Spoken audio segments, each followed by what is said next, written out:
Kelvin Hendra. Bab tahun 1109 sampai tahun 1113. Di atas platform, tubuh hantu Elisa terus melayang-layang. Saat pertama kalinya piringan dewa dibuka, saat itu yang mendapatkan keuntungan bukan hanya Kelvin dan keluarganya, tapi juga Elisa. Pada dasarnya, piringan dewa merupakan benda yang cukup aneh dan jahat. Jadi, setelah piringan itu dibuka, Elisa mendapatkan keuntungan besar. Dia berhadapan dengan Ibu Safira sambil menatap ke bawah gunung.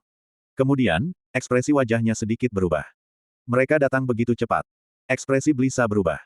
Kemudian, dia membalikkan badan dan berkata, semuanya, kita harus cepat. Parlan dan Kelvin sudah datang. Beberapa orang menatap ke bawah.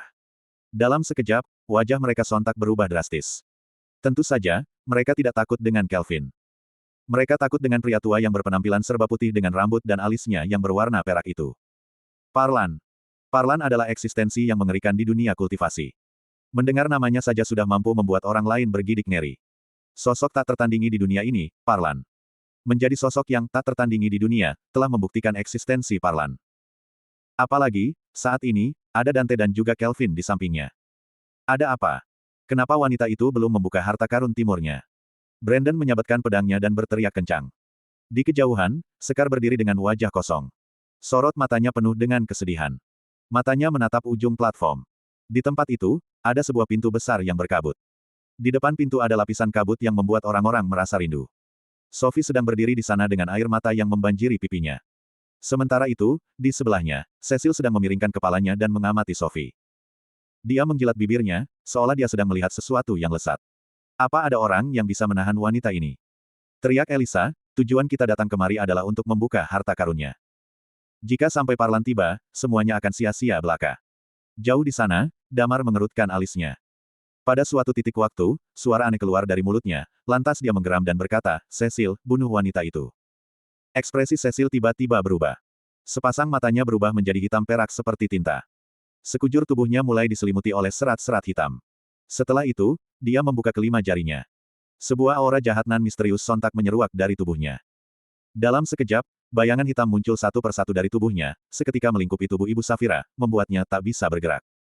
Di sampingnya, ekspresi Elisa berubah. Dia mundur satu langkah, lalu melenturkan jari-jarinya, sambil mengeluarkan lonceng tembaga. Lambat laun, auranya mulai meningkat. Ding dong. Dalam sekejap, lonceng tembaga bergema di atas platform. Suaranya masuk ke dalam telinga Sophie. Kesedihan di wajah Sophie tiba-tiba menghilang, lalu tatapan matanya berubah kosong. Kemudian, dia berjalan perlahan menuju ke pintu besar. Sementara di bawah, Kelvin dan yang lainnya sedang naik tangga yang curam ini. Dia baru menginjakkan kakinya di tangga yang pertama. Wajah Kelvin dan Dante sontak berubah. Kelvin merasakan tekanan khusus yang jatuh pada tubuhnya. Dia merasa agak bingung, tapi dia bisa beradaptasi dengan cepat. Kemudian, dia segera melangkah ke anak tangga kedua. Pada anak tangga kedua, tekanannya menjadi semakin kuat. Ada semacam energi aneh yang seolah hendak menerobos tubuhnya. Dia merasakan getaran yang berasal dari bola emas di dalam tubuhnya. Getaran itu yang menepis energi aneh dan membuatnya lenyap. Kelvin segera mendaki tangga yang ketiga. Tangga ini tersusun dari 99 anak tangga. Semakin tinggi, dia bisa merasakan bahwa tekanannya semakin besar. Di waktu yang sama, energi aneh itu juga ingin merasuk ke dalam tubuhnya. Namun, energi itu selalu gagal merasukinya. Pada saat ini, perbedaan kekuatan di antara Parlan, Kelvin, dan Dante mulai terlihat. Parlan mendaki tangga dan hampir sama sekali tanpa jeda. Dia terus mendaki ke atas dengan cepat. Sementara Kelvin dan Dante, setelah beberapa saat, mereka akan berhenti. Terutama saat menuju tangga bagian akhir, mereka akan berhenti selama beberapa menit. Pada saat ini, pandangan mata Kelvin mulai menjadi kabur. Di bawah sana, Sekar dan Safira saling berpegangan tangan dan tampak cemas. Ibu. Saat melihat ibunya ditangkap oleh bayangan hitam aneh itu, Safira berteriak kencang. Lonceng terus berbunyi. Jarak antara Sophie dan pintu itu semakin dekat, semakin dekat. Kelvin merasa cemas dalam hatinya. Dia terus bergerak maju. Tidak lama kemudian, dia sudah melewati Arthur, tapi dia tidak menyapanya. Dia tetap meneruskan perjalanannya. Ketika mendaki tangga ke-70, terdengar suara raungan marah dari atas. Kalian semua harus mati. Sosok putih menerobos keluar dari tangga, melompat ke udara, dan aura mengerikan sontak menyeruak dari tubuhnya. Kelvin mendongak ke atas. Di langit, sosok putih melayang di atas pedang. Di tangannya, sapu tangan putih berkibar bersama angin dan meluas mengisi langit, seolah hendak menutupi seluruh dunia. Formasi 13 langit. Sementara itu, cahaya tampak berkelip-kelip. 13 orang yang sedang duduk bersila, tubuh mereka tiba-tiba mulai bergerak dan berada di belakang Brandon. 13 garis energi tiba-tiba terbang ke arah Brandon. Garis energi yang mirip seperti benang sutra putih, berkelok-kelok dan bergerak menuju ke arah Sophie. Rumor mengatakan bahwa kau adalah sosok yang tak tertandingi di dunia ini. Hari ini, aku akan berhadapan denganmu. Sambil berkata, dia melemparkan pedang panjang di tangannya, lalu kedua tangannya bergerak dan membentuk sebuah segel, seraya bergumam, semua bintang di langit, abadi selamanya. Si, Chou, Yin, Mao, semua yang datang harus tunduk. Matilah kau. Suara jatuh dan pedang panjangnya melintas. Dalam sekejap, 7 energi pedang berubah menjadi bintang 7. Dalam sekejap, cahaya pedang berkelip-kelip dan hendak memotong semua benang sutra ini. Begitu saja. Kata Parlan dengan nada meremehkan, kau hanya sanggup mengandalkan kekuatan dari luar. Setelah bicara, tiba-tiba dia membalikkan badan dan mengepalkan tangannya. Kemudian, muncul cahaya ungu dari tangannya. Di antara mata Parlan, intensitas membunuh tampak meluap-luap. Dia menatap Brandon dan berkata, tangan mengambil bintang. Pada detik berikutnya, dia langsung menamparkan Brandon.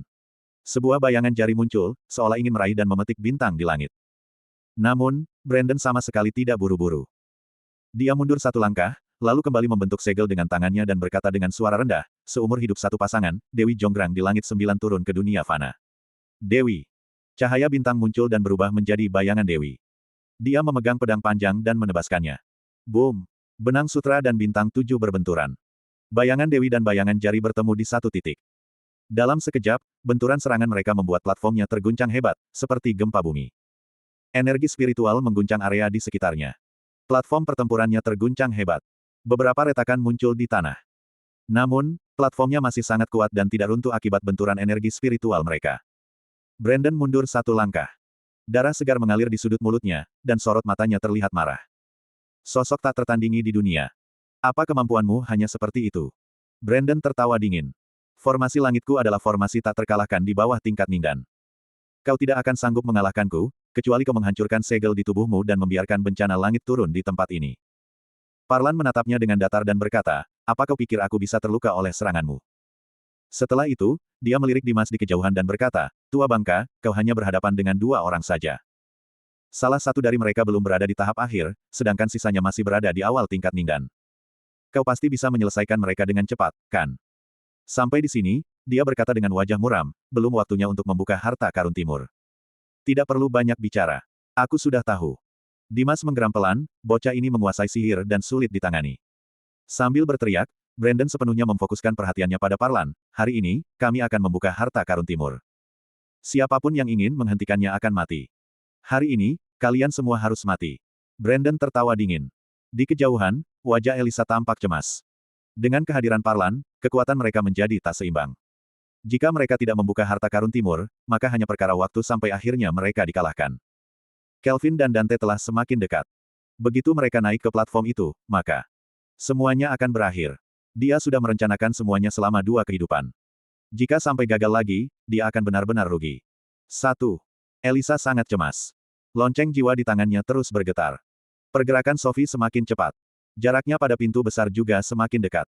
100 meter. 80 meter. 50 meter. Kelvin melirik ke bawah, lalu tanpa ragu-ragu, dia bergerak ke atas. Namun, setelah mencapai anak tangga ke-80, dia menyadari bahwa dirinya perlu beristirahat sebentar.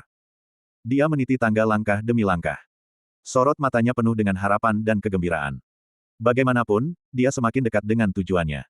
Dia bisa mengadili Bonar dan membunuh Brandon. Dia juga bisa menemukan kembali Sophie dan bertanya sesuatu tentang kakeknya kepada Dimas Wibowo. Dia berjalan secara perlahan. Beberapa menit kemudian, dia tiba di tangga ke-90.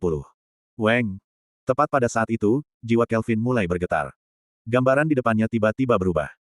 Tiba-tiba, dia merasa seperti berada di dalam gua jahat, yang dikelilingi oleh aura iblis. Dia melihat seorang pria tua berpakaian kain dan sekujur tubuhnya penuh luka. Pria tua itu sedang menjaga dan memeluk bayi erat-erat. Kakek! Gumam Kelvin. Dia kembali melihat kakeknya, tapi dia belum pernah melihat tempat ini sebelumnya. Kalian adalah sekumpulan sampah. Berani-beraninya kalian mencuri bayiku. Walau aku mati sekalipun, aku akan menyeret kalian bersamaku. Robin Hendra tertawa dingin. Bayi. Bayi itu milik siapa? Kelvin terkejut. Dia tahu bahwa apa yang ada di depannya ini adalah ilusi, tapi ini adalah sesuatu yang ingin diketahuinya. Apa ini? Adalah gua perubahan. Dia belum sempat menemukan jawabannya, tiba-tiba pemandangan di depannya berubah lagi. Kali ini, dia melihat sebuah penjara dan jeruji besi. Terdapat banyak rantai yang terhubung pada jeruji besi tersebut. Rantai itu menembus tubuh pria tua kurus kering di dalam jeruji besi. Rambut dan jenggotnya sangat panjang. Penampilannya terlihat lusuh, dan tidak ada aura apapun yang memancar dari tubuhnya. Kakek. Kelvin melihat adegan ini dan membuatnya berteriak kencang. Dia tahu, dia sedang berada di puncak 1000 pedang. Namun, saat melihat pemandangan seperti ini, dia seolah tenggelam ke dalamnya. Kau tidak akan pernah menemukannya. Tawa sinis terdengar dari segala arah. Amarah muncul di hati Kelvin. Weng. Tepat pada saat itu, dari dalam tubuh Kelvin tiba-tiba mengeluarkan suara dengungan yang kuat. Kelima inskripsi pada tungku hitam kecilnya tiba-tiba menyala. Pada detik berikutnya, semua ilusi di depannya menghilang. Kelvin merasa gelisah dalam hatinya. Keringat dingin mulai bermunculan. Ilsui. Ini adalah pertama kalinya dia terkena ilusi. Jika bukan karena tungku hitamnya yang menariknya keluar dari ilusi, mungkin selamanya dia akan terjebak di dalam sana. Bahkan mungkin dia bisa menjadi iblis. Apa tungku ini bisa membantuku untuk menyingkirkan energi semacam itu? Mata Kelvin sedikit bergerak. Dia membuka mulutnya dan tungku itu melayang keluar, lalu berhenti di atas kepalanya. Kelvin kembali meniti tangga, seiring dengan setiap langkahnya, tekanan itu menjadi semakin besar. Namun, karena Kelvin telah memurnikan fisiknya, tekanan ini tidak terlalu berpengaruh baginya. Sementara energi yang menyerang jiwanya telah ditepis oleh tungku ini. Langkah demi langkah. Pada suatu titik waktu, Kelvin melangkah maju dan melompat ke atas platform. Bas. Tungku hitam masih melayang-layang di atas kepalanya, sementara di tangan kanannya, dia sedang memegang pedang petir ungu. Dia menggerakkan jarinya, lantas cahaya-cahaya merah biru segera berubah menjadi ikan yin dan yang di belakangnya. Sorot matanya penuh dengan intensitas membunuh. Dia memandang ke arah Bonar dan Brandon, sambil berteriak kencang, dasar orang tua, sudah waktunya kita menyelesaikan dendam di antara kita. Selama itu, dia sedang memfokuskan perhatiannya pada Bonar dan berteriak kencang, Paman Dimas, aku akan membantumu. Cegah Elisa dan kuncinya. Karena mereka datang tanpa membawa peta, mereka tidak boleh membuka harta karun timur. Jika harta karunnya sampai dibuka, konsekuensinya akan sulit dibayangkan. Dimas menggeram pelan. Kelvin mengerutkan alisnya, lalu berbalik dan menatap ke arah Elisa. Bersambung.